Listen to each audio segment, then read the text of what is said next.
This podcast is not sponsored or supported by any business or organization.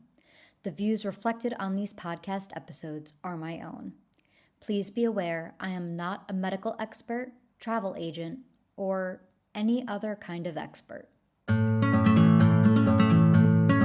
Hey everyone! Welcome to the Eat, Explore, Love podcast. I'm Ashley. This podcast is based off of my blog of the same name, Eat, Explore, Love.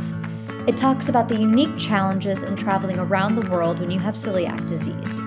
Due to sort of popular demand, I decided to also record a podcast to delve a little deeper into my travels and the lessons learned along the way.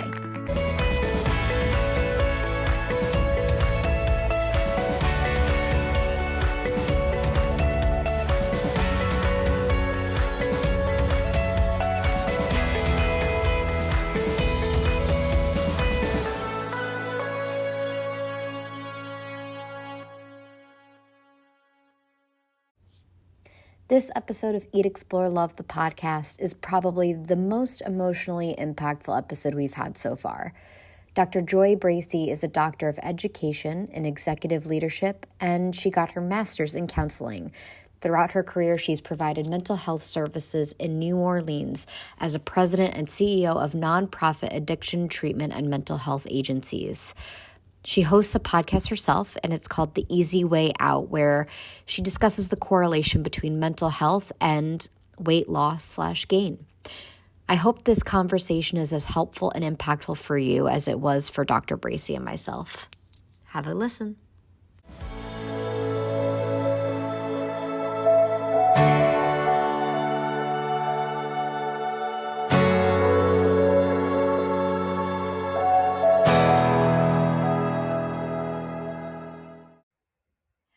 Hello, Dr. Joy Bracey. I am so excited to chat with you today on Eat, Explore, Love. I think we're going to have a really interesting conversation. It is so nice to meet you. Nice to meet you too. Thank you for having me. Would you be able to explain to my listeners, and myself as well, because I'm just getting to know you, a little synopsis about who you are and the adventures that brought you to the Easy Way Out podcast, correct? So, what brought you on that journey? Yeah, so it's a lot. I'll try to be brief. I'm 49, so there's been a lot of steps along the way, huh? Um, so I have been living in an obese body for my entire adult life, and as a result of genetics and my biology and my relationship with food starting at an early age, um, I say all of my accomplishments, getting my doctorate, raising 4 kids by myself, being a CEO, all of that was brought to you by Ben and Jerry's. I very successfully coped with life's stress with food, and it was very effective for me. I was very much a part of body positivity. And so I embraced my curves. I kind of missed some parts of being 337 pounds for sure. Um, I had to work really hard to figure out how I got where I was, really examine the reasons for wanting to lose weight at 337 pounds, 49 years old. Some health things were coming into play. And then really overcome, like, how am I benefiting from being this size? Am I really ready to let that go? And completely transform my relationship with food, my body, exercise, the way society views my body. And I thought, as a therapist, if I am gonna do this, like really explore the emotional underside, the societal things, the biology of being overweight and losing weight, and try to crack the code like so many of us have tried to do for so long, then I may as well document it and share with people, because I'm a natural teacher and helper and I learn by teaching.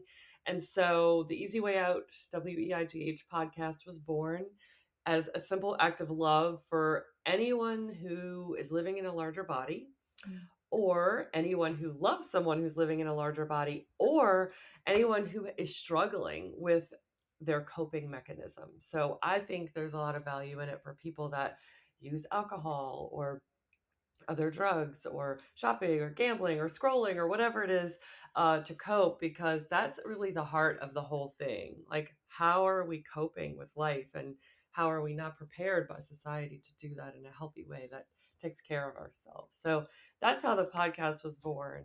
I teach self love and self healing and mindfulness on online, in workshops and retreats, and as a professor for Teachers College, Columbia University. So that's kind of my thing. That's my lane. I've been in the addiction field for 20 years. So I kind of had all the pieces in place to do this and really learn from it and try to help people along the way.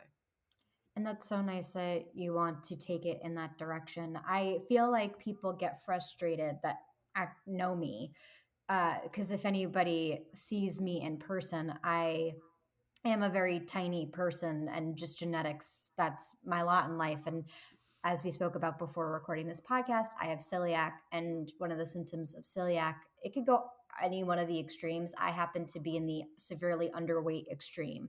And once I hit eighth grade, I stopped gaining weight, and I also couldn't lose weight. I actually I lost weight. I lost 10 pounds. I went into college, my first semester, I wanted to go away. I used to joke the University of Mars was not far enough. I wanted to go and spread my wings. And Mm. I went upstate to New York to SUNY Oswego. And I went in and came out of one semester. My freshman 15 went the incorrect way. I lost weight and I couldn't fit my leggings on anymore. And so people don't like it when skinny people are talking about weight. But the thing that triggered me, and I know the word trigger is overused, but what really would disappoint me when having this conversation with other women is they would say, but I want to look like you, to me. And I would say, but I am so sick. My body is not absorbing nutrients. Right. You don't want to look like me. And even with all of that, I wanted to, have curves. I wanted to have all the things. I wanted to feel like a woman. And I wasn't Mm. feeling that way. And when I did Can eventually, we talk about that too, yeah, please? Let's put a pin in that. What is it to be a woman? What is it with yeah. our bodies? So important. Yeah, But go and ahead. no, and it's to wrap up that part of it of I ended up gaining a ton of weight in a very short amount of time because my body was like, "Yippee. Here we go. We finally figured out what's going on here." And I gained, many pounds in a very short amount of time, which I looked healthy.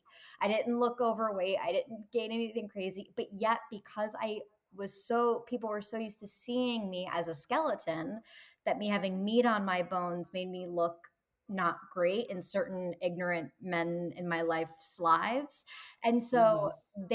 and I said this to somebody else on a different podcast episode. I was watching TV with a man, I won't reveal who in my life, but the male in my life. And he would say, "Oh, but look at that actress. See, they stopped showing her full body. It's because she gained weight and you don't want to do that," and made it a negative thing. So I've always had this complicated of the men in my life were telling me, rewarding me for the unhealthiness of being super thin. But yet I wanted to look like I wanted to have boobs. I wanted to have a butt because that was also being you can never win when you're a woman in this world. Yeah, Bingo. Bingo. Ding, ding, ding. that's That's basically really the crux of it. yes, that's what I want this conversation to start being. So what we have to do, like, just to answer that, like, right off the top, is we decide when we're winning. Yes. Period. You will never win if you're looking for other people to tell you that you're winning. End of story. Like, you decide when you're winning. That's it. I am winning. I am telling you right now, I'm winning every single day, and I have been winning every single day. And you get to decide for yourself what is winning. And that's it. Like, that's the end. That's the end. My big curiosity with all of this, because again, it's a very heady thing to go through your body and your weight, and you build an identity around how you look. Did Yes. you have a really hard time grappling with? I'm assuming you lost the weight for health reasons, not necessarily vanity reasons, or maybe you did, I don't know. But Mhm. when you lost the weight that you needed to lose, which congratulations on that, what did you have an identity crisis almost? How did you sort through all those feelings? And that's a good and a bad thing all in one go, you know what I mean? Yes. So I want to put up, I want to go back to something you said Yeah. just to, because I hate to lose threads when Yeah, we yeah, listen yeah. back and it's like, dang it, we missed that one. So I just want to say before I answer identity crisis that you said that women get frustrated to hear you talk about, to hear Mm. skinny women talk about weight. And I want to say unequivocally, what is frustrating is when skinny women talk about fat women. Like, I think it is totally like one of my best friends, also very naturally thin, like tiny, tiny. Like her struggle in life is going to be to have enough density in her bones, Mhm. when she's older, and she has celiac. So am intimately familiar with the struggles that you're talking about. Um, and I never have a problem with a skinny woman talking about her own body Yeah. or talking about what her experience is. What is very frustrating is when a skinny woman has a lot to say about what fat women should or shouldn't do with their bodies. That is like first of all, obesity is a disease, which I hope we get to talk about too. Yeah. Like, it is not a matter of willpower. I am not a less powerful woman because I spent 30 years in an obese body. Like, let me just Mhm. tell you, like, just to put an end to that. Yeah. But then to talk about the identity crisis, um, that's what the podcast was about. I literally brought on a therapist who Mm. had weight loss surgery. I had my best friend who is a therapist. I talked to an obesity medicine specialist. I brought my two of my four children who are now adults who were obese as children. Mhm. We talked through like what it was like for you growing up in a chubby body. How did I handle it as your mom? Like, are there things that I Mhm. could have done better? Like, what was it like for you to have a fat mom who was always trying to lose weight? Like, Mm. we are not talking about this. And my Mm. children are my heroes. That episode 2 called Shut Up Fatty is I'm so proud of, and I hope that moms everywhere will listen to it about how to talk to their kids about their bodies, because Mhm. I did it wrong. Yeah. And my kids were vulnerable enough to tell me, like, my daughter literally, I thought I did so great. I was even in the podcast, I was like, well, I created a bubble for you where it was safe. And she's like, mm-mm, no, you didn't. Mhm. Yeah. And to be able to listen to that was really powerful. So I did all that work to uncover how I was relating to, I mean, I do. I've lost 182 pounds, and I feel like half of that was my butt, and I miss it. Like, now I've got this deflated, it's just not the same. I do not have that celebrated behind anymore. Like, nobody's looking, trust me. And I miss it. Like, part of my identity was being this voluptuous, busty, soft, cozy, non-threatening, because when you are fat, and I use the word fat to reclaim it. Like, I Mhm. had a lot of fat on me. It served a lot of purposes for me. And my body was very useful and functional in the ways that I needed it to be. It protected me. It made me feel a sense of safety in the world. And I felt welcoming and non-threatening because I am sort of like a say what I'm feeling. I'm very smart. I think I'm pretty. Like, Yeah. You are. I didn't want to also be the ideal body. Like, how could I be like, dare move through the world and still expect people to accept me if I was bright and beautiful and successful and also thin? Like, being fat was sort of like my apology, Mm. because you've already touched on like women's relationship with each other. It's very tricky. And I was I wanted to be loved. Yeah. I could cry to saying that. Like, my humanity dictates that I want to be loved and accepted. And so Yeah. I did all kinds of things to try to make that happen when I didn't have the best tools. And one of those was being 337 pounds. Because for whatever reason, in my little girl mind, when that Mhm. decision was made, um, I thought that that made me more lovable. Yeah. And I had to figure that out before I did it, because I had lost weight so many times Mm. and gained it all back over and over. And I was like determined. I just swore, I'm going to go to my deathbed being over 300 pounds and maybe over 400 pounds, because I was just gaining, gaining, gaining. Mm. And I had vowed I would never lose weight again. So I decided, like, if I'm going to do this, like, I want to live so bad and I want to be healthy so bad that if I'm going to do this and figure it out, I have to figure it out before I do it. I had started the weight loss process, But I was really digging in, figuring this out so that now on this back end, I could just enjoy it and there's not an identity crisis. But believe Yeah. me, I had to dig. Like even my daughter and I on that episode I referred to, we joked about how being fat makes you safe or makes you feel a false sense of safety. And in some ways, now as a thin woman, I can tell you that I was a little safer in some ways being Mm. fat. That's a very real thing. My daughter and I joked like if someone wanted to kidnap me into their van, like good luck. It's a two-man job, like all I have to do is drop dead weight and you're not getting anywhere with me. Right. If I'm screaming at you, you're not, going to be able to lift me up. And now I realize, like, yes, that was true. And now at 155 pounds, I'm a lot faster. So, Mm. I might not be able to outrun you, but I might be able to like fit into smaller places to hide. And, like Mhm. I've had to find and that's kind of how the whole process works. Like, how did it benefit me? What was I believing? What were my beliefs around my size? And how now can I anchor myself in new beliefs that support my overall goal of health? We I You said a lot too that I also want to address. I'm going to start by saying, as a fellow daughter, I also want to release you of any burdens that may have been felt of thinking that you did something right and your daughter telling you, no, you didn't. Because I do it to my mom all the time, but my mom, unfortunately, doesn't feel that she did much right. And I want to also release her in what I'm about to say to you, where you could tell by your face that you are just a naturally gorgeous person, no matter what weight you are going to be. My mother's the same way. And I also about women being powerful with their bodies and that it should be appreciated more. My mother gave birth to 4 children just like you, and she before she gave birth, she was she was as skinny as me, probably skinnier. And Oh, I think there are certain people in our lives and in our families that are telling her she should go back to that. And I watched her and my grandmother and my aunt, my 3 favorite women in the entire world, just body shame themselves when there was nothing wrong. And I don't think that that is their fault. And I don't think if anything that you were, as an example, with your daughter was your fault either. You guys grew up in an era where that was the norm. And that's what just it was. And you wouldn't have even been able to recognize that it was wrong because it was so normal. So I just want to say, I'm sure your daughter feels this too, that you did the best that you could with what you had, and very lucky that you were willing to have the conversations, because many people wouldn't care enough to do that. And just so thank you.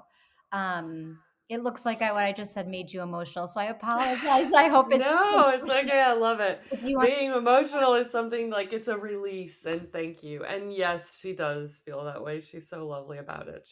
There wasn't the language, that we have now. We didn't know this, we weren't taught it at all then. yeah. I thought I was doing great by not telling her she was fat and ugly, like, because that's how I would have grown up if I had been fat. That would have been like, absolutely not. Like, you need to Yeah. get skinny. You can't eat cupcakes. I mean, I thought I did so great, and I did, compared with that. Yes, yes. We always try. I mean, there's going to be ways that even our generation traumatizes our children that we think, oh, we did so great because we had so many more tools than our parents had. And that's part of being a human. We're never going to stop growing and learning. And the That's sooner right. we accept that, the better off we're all going to be. Oh, you're so wise. You're so right. It's so true. But my other part of what you found interesting was needing to figure out the emotion behind who you really were in spite of weight being on or off and the root cause of everything. Because I hope he doesn't mind me sharing. My grandfather, who is not the man that I am referring to in the negative stories that I'm sharing, he is the one that tells us how amazing and beautiful we all are, and he's the best. And I think I know he is overweight, and he is the one in our family that is overweight. And I think all of us want him to stay around and alive for as long as possible. And I think the time he's 81. I think the time has Mhm. passed where he's just not, it's not for him. He's like, I'm just going to enjoy my life. Like, yeah, I'm not healthy, but I'm 81 years old. I've lived a great life. Everybody leave me alone now. I just want to enjoy my Manhattan. So, Yeah, I feel that. I do. what do you I feel? understand. Is that the key? Or what do you do if you're a family member watching someone's health not be in the prime shape and us not being annoying, family members being supportive? What do you feel is the key as the outsider in that situation? I hate to say this to you, Ashley, and no one wants to hear this. And I having family members that are still obese, and even in spite of watching me go through what I've gone through, they still want to, Yeah. are choosing to keep their bodies as it is. It's very hard to accept this. But the truth is, I think what I've uncovered in all of my conversations and therapeutic relationships is that you need to not talk about it. Like, Yeah.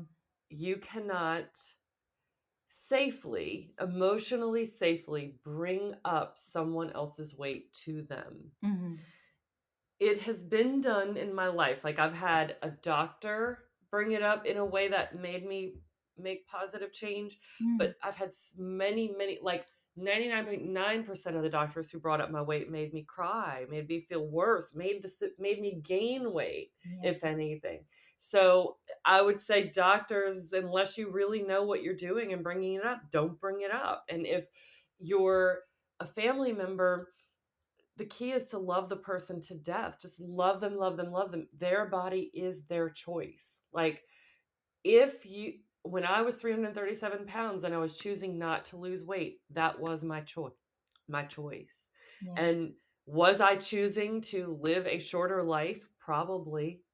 Mm. Was that going to really upset my 4 children? I'm certain of it. Mhm. But that was my choice. And there was nothing they could have said that would have made it easier for me to make a different choice.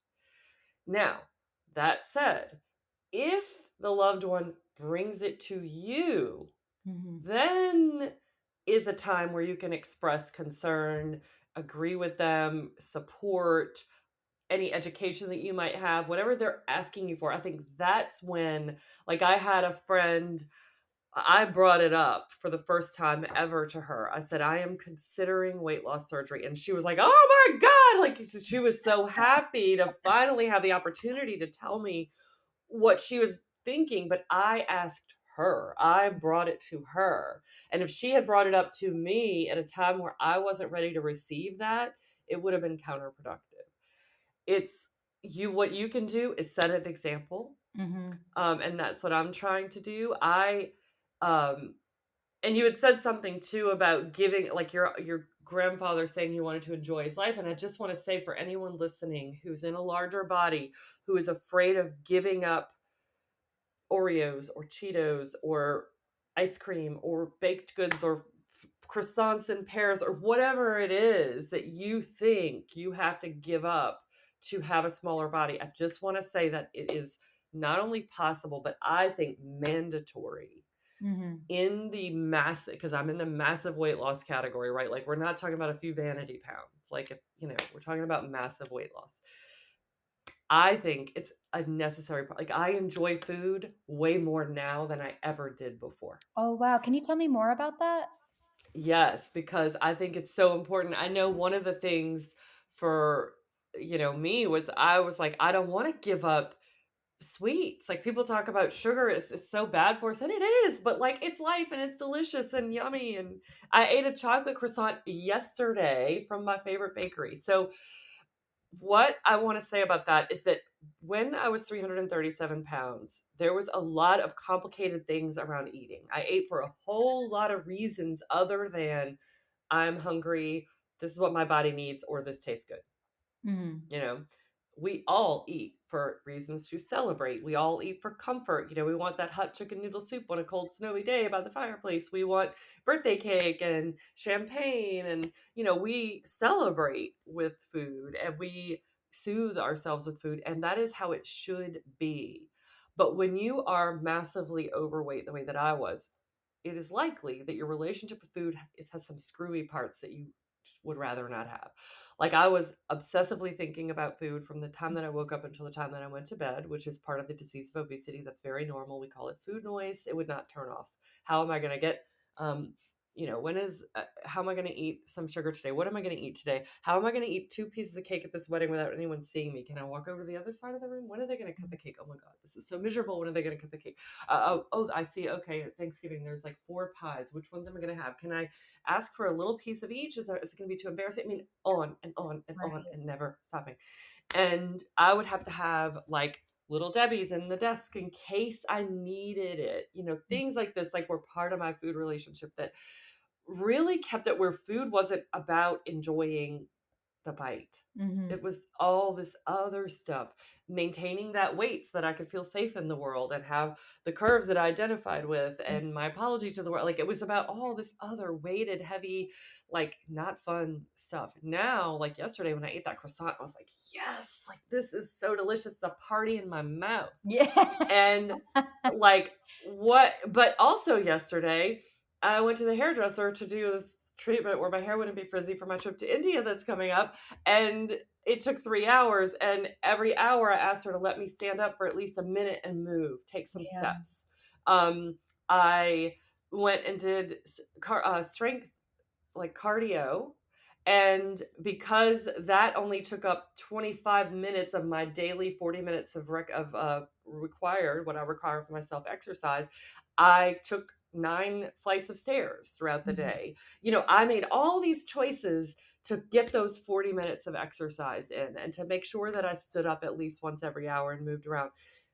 And yes, I ate a chocolate croissant and still lost 2 pounds in the last few days. Now, they're not real pounds of fat because my weight is steady now, but I didn't gain weight from the chocolate croissant, Yeah. and I enjoyed the heck out of it. So, um, I just think that our relationship to food, like, eating is a bodily imperative. You're not going to overcome it. You're not going to outwit your brain. Like, your Mhm. body is like, food is life. You need it to live. Mhm. And so you're not going to outwit your brain when it comes to cravings and hunger and all that stuff. So how can you work with it? How can you still enjoy food? And as far as enjoying life, I can't even begin to describe. Like, I enjoyed life before I did. I had no idea what I was missing out on.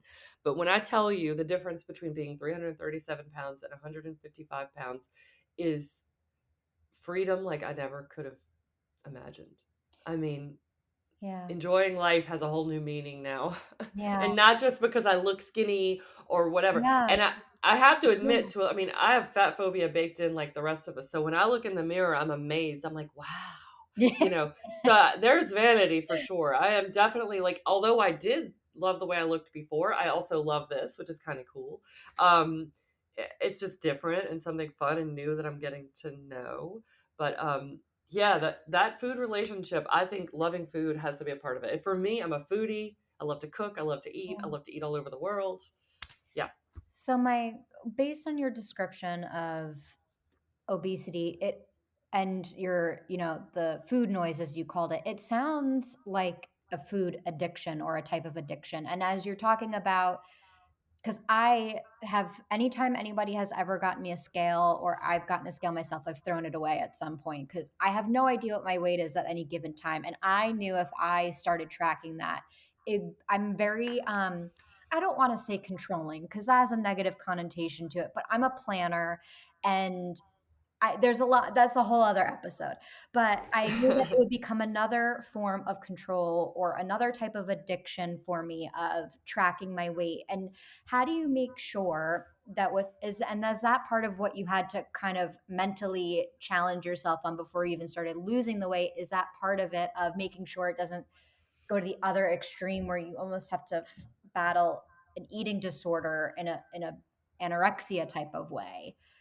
Oof. This is so good. Thank you, Ashley, I mean, you just brought addiction and eating disorders into this conversation, and I'm here for it. So, like, yes, yes, all that. Yes. So, first of all, people hate calling it a food addiction. There are some people Mhm. who are like, yeah, it's food addiction. Because when you hear skinny nutritionists, exercise people talk about it as a food addiction, you just want to be like, shut up. Like, you don't know what you're Yeah, talking about. But addiction is a disease. It's a brain disease. We just right, have, as a society, we put so much shame around that right. word. I've been in the addiction field for 20 years. It is an addiction. Mhm. But addiction is not a bad word. Right. Addiction is how your brain works when you've been through trauma and you don't have another way to cope, period. Mhm. Like, Mm. that's it. It's not your fault. It's just your brain is looking for you to survive. It doesn't care about your happiness. Yeah. It actually doesn't care about your long-term survival. It cares about you surviving right now. Yeah. End of list. Like, that's it. So your brain, and there's a lot of brain science around this that I could get into, but I think we have so many more, exciting things to talk about. But yes, it is just like addiction. It functions in the exact same way. An alcoholic is wondering when they're going to get their next drink. You become manipulative. With food addiction, it's a little less burdensome to the people around you. Because obviously people that are gambling addicts are spending all of your money, or Yeah. they might resort to terrible things like theft, or just that a lot goes along with it when you're doing illegal activities, or not that gambling is illegal, but Yeah. illegal drugs or whatever. There's a lot of different things. And then food is also a long-term thing. So like my food addiction I wasn't gonna overdose and drop dead, at 30, maybe at 50 of a heart attack, but um it is complicated. But yes, it's an addiction, and it requires you to, just like any other addiction treatment, requires you to find new ways of coping. Like, I've had to develop whole new ways to identify. I didn't even know I was stressed out. Yeah. I was coping with food so effectively that I didn't even register the stress. I just used the food and skipped it altogether. Yeah. Now, sometimes, your emotions come out sideways when you don't deal with them properly. So, yes, I was like stressed out sometimes. It wasn't that I was never stressed. Yeah. But now I have this amazing relationship with my breath, Mm. and with literally nature, like grass and sunshine and the breeze. Like, these are things that I use to renew my energy and to soothe my stress. And I still sometimes use food. I give myself permission. I'm like, today was the most terrible day. This is an awful thing, and I'm going to eat this thing. Of course, it doesn't work the same anymore. I'm happy to report. Food is comforting. Like, that's just a fact. Yeah. And so there's no way around There's a that. reason why And there's the then, term comfort food. yeah, and I don't think that's a bad thing. I really don't. Like, who in world, like, I think the people that are like, oh, I only eat and I count the macros and no sugar and I think good for them if that's working for them, and no shade, no shame. And I think that control part that you were talking about is playing a big piece of that. Like, Yeah. their balance in all things is, to me, the goal. That is, for me, the goal. I never wanted to be obsessive about that. And then the second part of what you were asking, it was about this obsession. Yes, Yeah. the How do eating you disorder part. prevent it from going too far to the other extreme and harming yourself in a totally new way? Yes, I think that that's such an amazing question and so important, because for your listeners who, because I didn't really get into it, but I lost the weight by using, first I lost 100 pounds using a medication called Mounjaro. It's one of the GLP-1 injection medications that everyone is talking about. Um, and then it kind of lost some effectiveness, and I was getting some side effects. Although I'm back on the medication, just to make a long Mm. story short, because it's so good at turning off that food noise, Mm. and gives me the freedom to make different choices for my body, and to be, like, in quotes, like a normal person around food. Mm. But I also had gastric bypass because I wanted to use all the tools, like, to Yeah. ensure that I was set up for success. So, um, and people who get gastric bypass, like, it's very dangerous, what's called transfer addiction. Mhm. So, if because of the new plumbing, if you become dependent on alcohol, that is a very quick path to death, actually, Mhm. for a person who's had gastric bypass. So it becomes very dangerous very quickly. Like, where a normal alcoholic can go years and years and years without liver disease, without dying from it, Mhm. a person with gastric bypass, it's a much quicker process. So there's a lot of fear around that, and a lot of caution. Um, if you have gastric bypass without digging in on these things we've been talking about, you're at a very high risk for these things. Mm. And I would say that my answer to that, the immediate message I got when you asked about how do you avoid that, how do you prevent that, is that I have fallen in love with myself and with taking care of myself. Like, there is so much joy for me. Say, when I spend a day on a Sunday cooking a healthy meal for my family, or like this weekend I made crawfish etouffee. The recipe had 4 sticks of butter. Like, I'm not obsessed about, Mm. Like that's, and I ate the leftovers for dinner. I just had a very small amount. I didn't put that much rice in it. Right. And, like when I was still hungry, I ate a whole bunch of strawberries with some sugar-free whipped cream, which was delicious. Like that's how I'm managing and balancing. We're not Mhm. talking about giving anything up. Um, but I love taking care of myself when I prep lunches for the week or remember to bring. I knew I was going to be at the hairdresser for 3 hours, so I brought turkey and cheese and an orange to sit with me at the in the chair because I didn't want to be. I can't let myself get starving because then I'm Right. out of control and I'm You're gonna binge. don't feel. Yeah. Yeah, or and I can't with gastric bypass, so I've then missed out on an opportunity for the nutrition that my body needs, Yeah. which is really the more important thing. Like I want to get enough protein because I'm working hard to build muscle and I don't want to lose a meal's worth of opportunity, a meal's worth of protein. So when I do that, I thank myself and I say, I love you and thank you for taking care of me and thank you for remembering to pack this food. And I love being mindful about moving my body and Mm. I think about, I visualize my heart. And when I got up yesterday out of the hairdresser chair to move around, I thought like how good that felt in my legs to like let my blood flow. And I really thanked myself for doing that. And like taking care of myself is its own reward. Mhm. It's Yeah. not just what I see when I look in the mirror. It's not just the pant Yeah. size that I'm getting at the.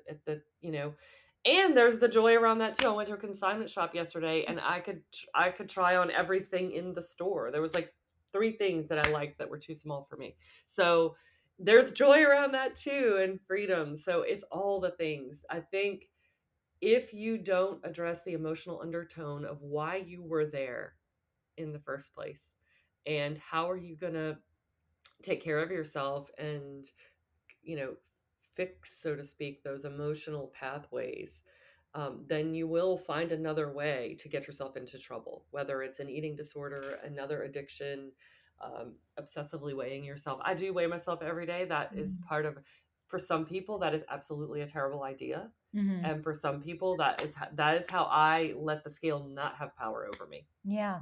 I mean, It's just a whatever. number every morning. Yeah. I see it go up and down 2 pounds in a day, and so it's meaningless.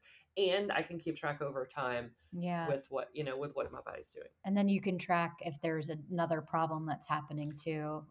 Yeah, quicker, I'm Yep, sure. because like yesterday I ate a whole chocolate croissant, like the whole thing. So like if I did that every day, then the Mhm. scale would start to show me like you're out of balance because balance, I told y'all, is my key. So if the scale helps me know that I'm in balance. Yeah. It I've been saying, especially since COVID, that I feel like as part of the school day, they need, yes, a phys ed class, sure, but they also need a mental health class to Mm, learn these skills sooner because there's too many people, especially with these. I sound like an old lady and I'm not even that old, but I'm like kids these days. Like when people are saying how they're so sensitive and so soft and the anxiety, whatever. I'm like, no, I think we're just, I don't blame them, and I feel like we need to do better by ourselves and by our kids of giving them the mental health tools to be able to get through life because people stink and it's yeah, even the good people stink sometimes, and we all have that's right. to figure our stuff out, and everything that you just said kind of confirmed my feelings on that. So Yeah. if someone is, because unfortunately, and this is not just a United States problem, this is a worldwide problem with mental health, and the United States is actually better than most other places in this one particular area. And we still have a long, long way to go. If someone can't afford the access to mental health care or have access to the different tools that you've been able to have access to, and they need to lose the weight for their health, and I'm not talking about for vanity people, I think we all need to learn how to love ourselves at every size and every shape and every whatever. But if they are concerned about their health and want to lose that weight for themselves and need to start step one, figuring out the why, it sounds like, what are some Mhm. simple things that you feel that they can do on their own to get themselves to a good place to be able to do that? So I am a therapist. I recognize how difficult it is to access therapy, whether it's by cost or even just a shortage of therapists. Yeah. I haven't always been in therapy. have been to therapy at various times in my life, but I'll say that reading self-help books, finding ones that you connect with, is a huge thing for me. I would recommend a book by Tara Brach called Radical Acceptance. That was a life-changing book for me. And it's not a weight loss book, not a weight loss book. I would say looking The Gifts of Imperfection by Brene Brown, What God Said by Neil Donald Walsh, The Power of Now by Eckhart Tolle, and Your Erroneous Zones by Wayne Dyer, or anything by Wayne Dyer. He's my ultimate teacher. So I think reading, digging in, Codependent No More was really big for me. That helped unlock a lot about why it's not about your weight, but it's not about your weight. As we know, the food is not about your weight either. So codependence was huge for me. People pleasing, perfectionism, all of that. I think that mindfulness, like I wouldn't be where I am if I had not begun to embrace a mindfulness practice. I meditate, although I am not a person that sits in front of, I do have a meditation altar and I do that sometimes, but most of my meditation is just tuning into my breath throughout the day. When I'm trying to go to sleep and quiet my mind at night, I have a specific visualization that I do. I try to set aside like the overthinking, like any thoughts about the future that aren't necessary. You have to do a little bit of thinking about the future, planning and whatnot. But most of our thoughts about the future are totally unnecessary. And almost all of our thoughts about the past are totally unnecessary. So like when I'm experiencing those, I say, oh, that's just your brain. Like, calm. Look at that tree. Just ground yourself in the now. That can be so helpful. And I know you asked about weight loss. I'm like, what can you do if you don't have it? Because accessing the GLP-1 medications is huge. Like I would say to anyone, if your doctor is not supportive, most primary care doctors in the United States, and I would say most doctors, they do not get training on obesity management. It's only been recognized as a disease by the American Medical Association for maybe the past 10 years or so. They are not being taught this. Many doctors, I've heard horror stories, they do not know enough about these medications. They are giving you incorrect information, like flat out.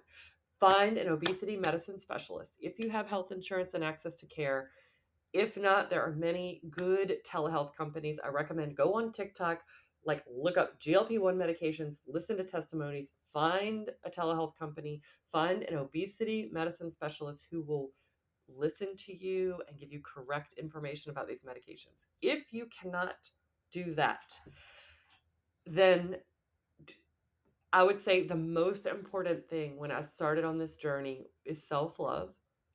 And the intuitive thing when we're having anxiety, shame, um, impulsive, compulsive thoughts about, it looks like we're having a little technical difficulty, but we're good.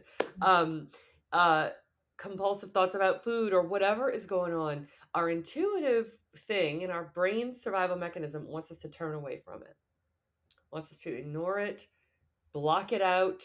For me, it was just eat this king size Snickers bar and then go inside and have some ice cream because no one saw you eat both. And so, like you only the ice cream counts because the Snicker was in secret or whatever it might be. If you ate 6 Krispy Kremes on the way home with donuts, I could still eat donuts with everyone else. To go in on it. If you are eating, in secret, like, and this is gonna make me cry, like, seriously, like if you are eating in secret, go in on it. Don't turn your back on yourself. Like, stand up with yourself and say, what is happening right now? Like, what is underneath this? And you might not get an answer, but just ask yourself the question. Just be with yourself. Say, what am I even feeling right now? Okay, there's some loneliness under here. I'm ashamed. I'm afraid. Usually it's shame and fear. What am I ashamed of? That's my 2 key questions for myself. If I find myself obsessing about a cookie or whatever and not just enjoying a cookie, okay, what am I ashamed of? What am I afraid of? Like, go in on the pain points. Like, I know it's hard. It's so hard. But if I hadn't done that, I wouldn't be where I am. No matter if I had surgery or medication or not, you have to go, like, stand with yourself in the feelings and just be there. And the answers will come over time, but the important thing is just to imagine yourself as your own best friend and be like, okay, I'm here with you. We're eating in secret right now. Yeah. Like, okay, this feels like shameful. This feels like grief. This feels like stress, whatever it is. And if you start doing that, paying attention to what thoughts are in your head, like what are you telling yourself about it? What are you saying about yourself? Like my inner critic used to say to me, who do you think you are?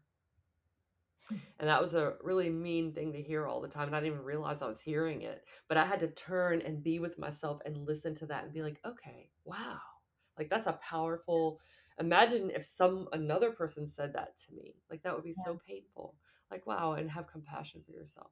So that self-compassion and being present with yourself and just facing it is Yeah. the key, no matter what tools you have access to or don't have access to. Even if you can't read a single book, if you can't, if you're in a place in the world where you can't access a book right now, be with yourself.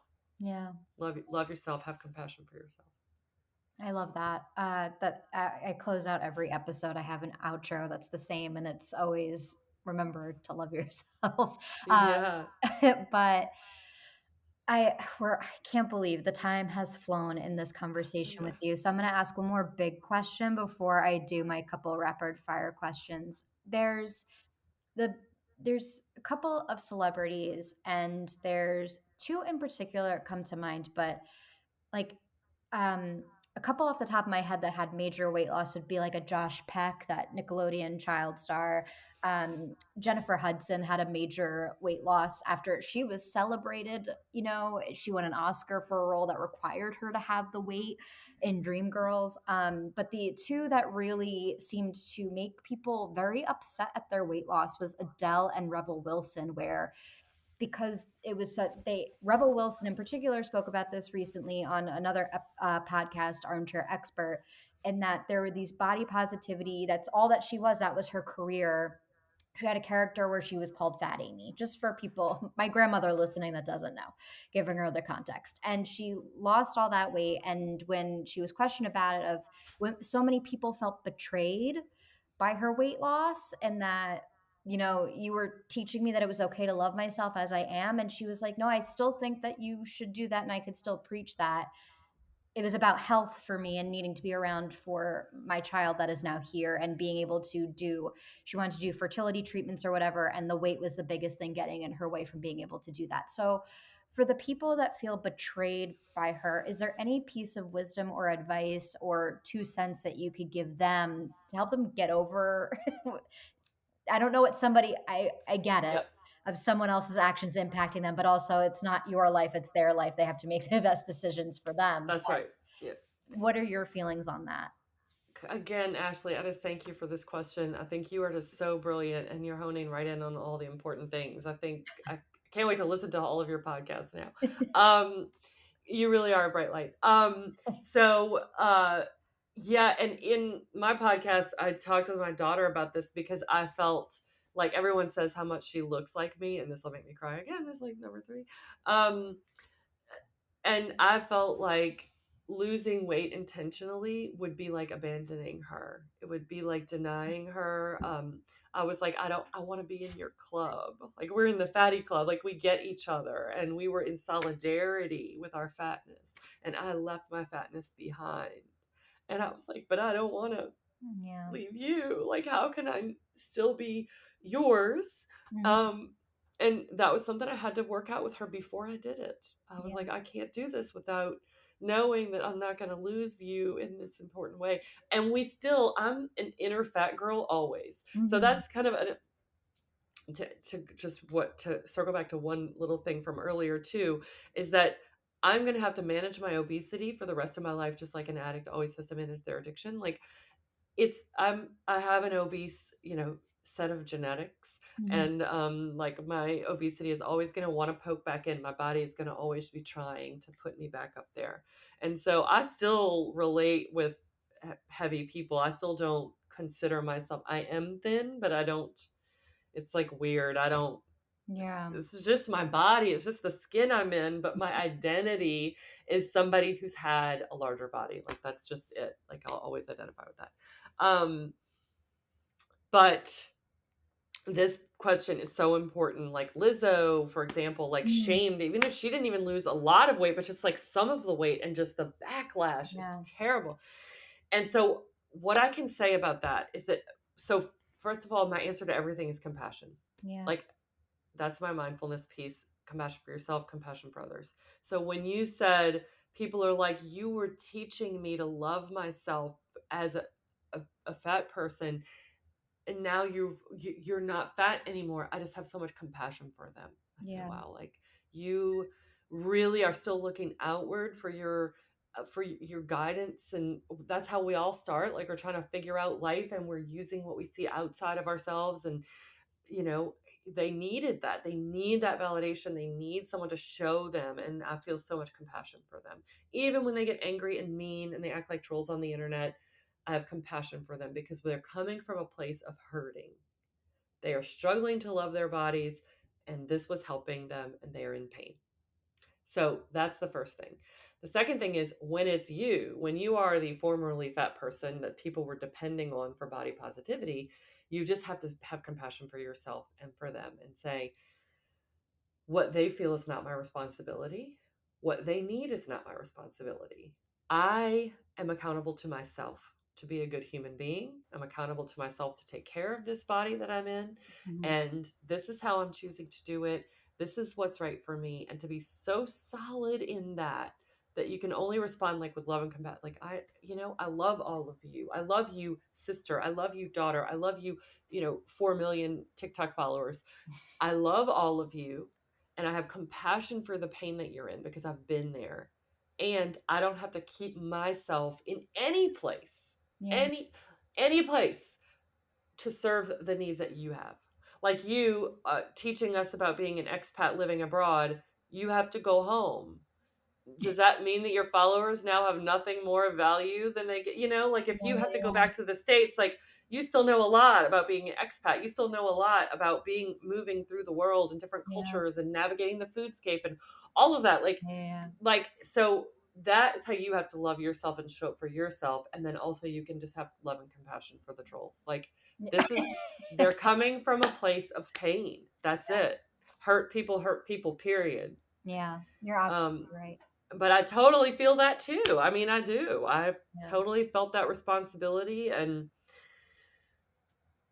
people are going to have their own journeys, and I have to let go of responsibility for other people. Yeah. You are a beautiful person inside and out, and this conversation has been incredibly wonderful and therapeutic. And I feel like if we're based in the same spot, which based on where you teach, I feel that we might be. I need to somehow see you in person and give you a big hug. And thank you for today's conversation. My last couple rapid fire questions that I end every episode with are in the Eat, Explore, Love vein. So, what is your favorite food city? Oh, the city where I live, New Orleans, Louisiana, United States of America. Ooh. And I've been all over the world. They're not great with gluten free, so you need to help with that. Yeah, I know. I do know that. So Uh, other than that, London. yeah. London, very international city. I had the best chicken shawarma of my life there. And New Orleans, we have just such a special brand and special flavor that just is nowhere else, and we have great seafood. If you're doing a vacation, do you prefer one where you relax or that you're active?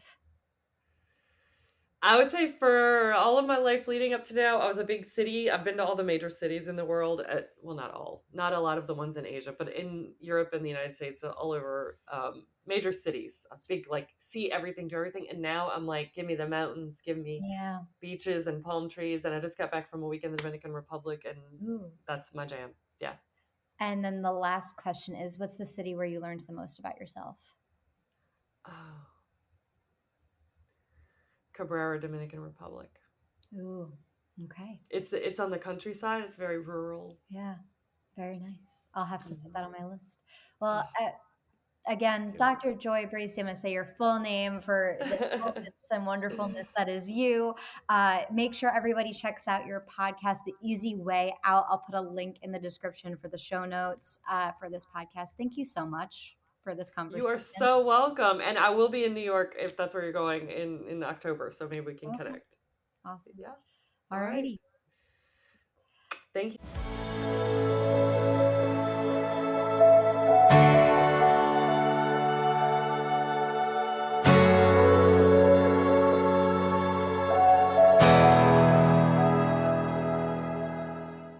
Thank you so much for listening. Please make sure to listen to Dr. Joy Bracey's podcast, The Easy Way Out. Till next time.